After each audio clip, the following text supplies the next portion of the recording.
Welcome to Let Me Fix This. Enjoy the video. You start now, clear the area and gather 70% plus isopropyl alcohol, a microfiber cloth, cotton swabs, and baking soda in a small bowl. Test a hidden spot for 1-2 minutes to make sure the paint won't lift. This protects the wall. Once safe, dampen the cloth with alcohol and gently blot the pen mark. Don't rub. You're dissolving ink, not sanding paint. Make sure to work from the stain's edge toward the center to contain spread and lift color efficiently. Once blotting with alcohol reduces the mark, mix a baking soda paste, about 2 parts baking soda to 1 part water, so it clings. Apply the paste directly on stubborn ink remnants and wait 2 to 3 minutes so the mild abrasion and chemical action work together.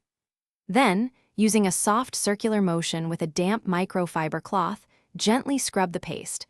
Avoid excessive force to protect paint. Make sure to rinse the paste thoroughly with a clean, damp cloth and blot dry. Repeat only. You're finishing. Wipe the area with a damp microfiber cloth to remove residue, then dry and inspect under good light.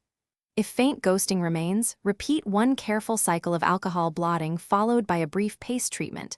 Make sure to test first. If the ink has penetrated or paint has come off, treat it as a paint issue. Prime and touch up with matching paint rather than more abrasion. Troubleshooting tip: if ink won't budge, stop and use a stain-blocking primer before repainting to prevent bleed-through. Thanks for watching. If you found this helpful, don't forget to like and subscribe.